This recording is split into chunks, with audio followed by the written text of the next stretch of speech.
Ang ganda naman ng kwintas mo. Sino nagbigay niyan? Si Senyor Edgardo ba? Oo. Tinatanggap mo na pala siya bilang ama mo. Alam kong hanggang ngayon hindi pa rin kayo nagkakaintindihan.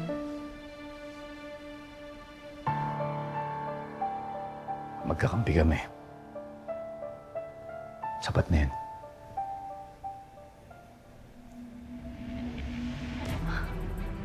Teka, pamilyar tong kwintas na to ah. Pamilyar tong kwintas na to ah. Nakita ko na to noon. Ito, sanla ko na lang sa'yo ito. Totoong ginto yan.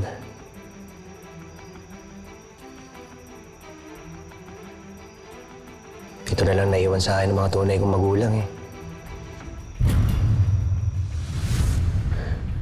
Alam ko na! Kay Moises to. Suot-suot to ni Moises. Gusto niya pa nga isang lato sa akin eh. Kaya lang wala akong pera. Moises na kaibigan mo? Oo. Paano siya magkakaroon ng ganito? Mga anak lang tagapagmana meron ito.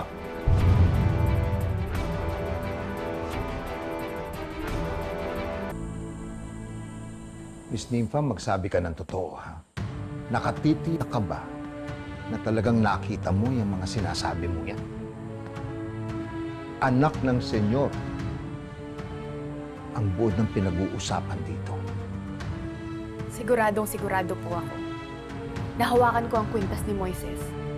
Nakita ko siya ng malapitan at nakatitiyak ako na kapareho siya ng kwintas ni Elias. May tiwala ako kay Nimba. Hindi siya nagsisinungaling. Sabihin na natin totoong impormasyon ni Nympha. Pero paano kung naapulot lang pala ni Moises yung kwintas? O di kaya ninakaw niya? Mas mabuti pang kausapin natin si Moises para siya magbigay linaw sa lahat.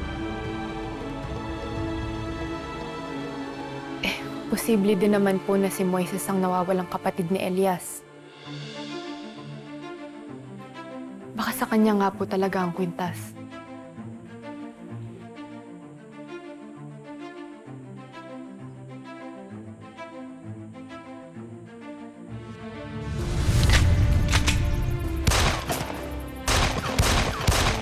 Mausay.